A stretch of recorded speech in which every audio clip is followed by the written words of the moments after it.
Latest news updates కోసం ఇప్పుడే download చేసుకోండి media effects app. Welcome to media effects. Padma అవార్డులు 2025 కోసం ఆన్లైన్ నామినేషన్ ప్రక్రియ బుధవారం ప్రారంభమైంది. సెప్టెంబర్ 15వ తేదీన నామినేషన్ స్వీకరణకు ఆఖరి గడువు.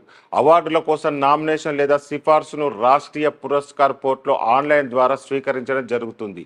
అలాగే నామినేషన్లు రాష్ట్రీయ పురస్కార్ పోర్టల్లో అందుబాటులో ఉన్న ఫార్మేట్లో పేర్కొన్న అన్ని సంబంధిత వివరాలు కలిగి ఉండాలి.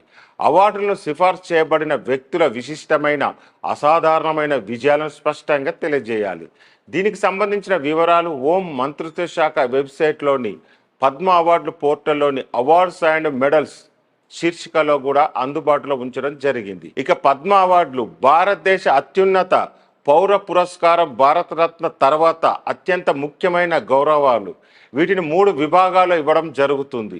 పద్మ విభూషణ్, పద్మభూషణ్, పద్మశ్రీ, పద్మ పురస్కారాలను భారత ప్రభుత్వం 1954 ప్రారంభించింది. 1955లో దీనికి పద్మశ్రీ, పద్మవిభూషణ్, పద్మవిభూషణ్ అని పేరు పెట్టారు. అప్పటి నుంచి ప్రతి ఏటా భారత రాష్ట్రపతి చేతుల మీదుగా పద్మ అవార్డులు ప్రదానం జరుగుతుంది. వివిధ రంగాల్లో విశిష్టమైన సేవ చేసిన వారికి పద్మ అవార్డులు ఇవ్వడం జరుగుతుంది.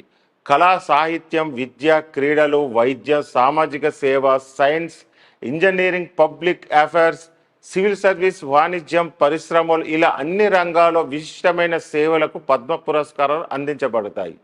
జాతి, వృత్తి, స్థానం, లింగభేదం లేకుండా వ్యక్తులందరూ ఈ అవార్డులకు అర్హులే.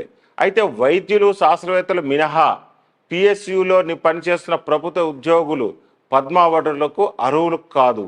ఇదిలా ఉంటే ప్రధాని నరేంద్ర మోడీ నేతృత్వంలోని ఎన్డీఏ ప్రభుత్వం పద్మ అవార్డులను పీపుల్స్ పద్మగా మార్చే యోచనలు ఉన్నట్టు తెలుస్తుంది.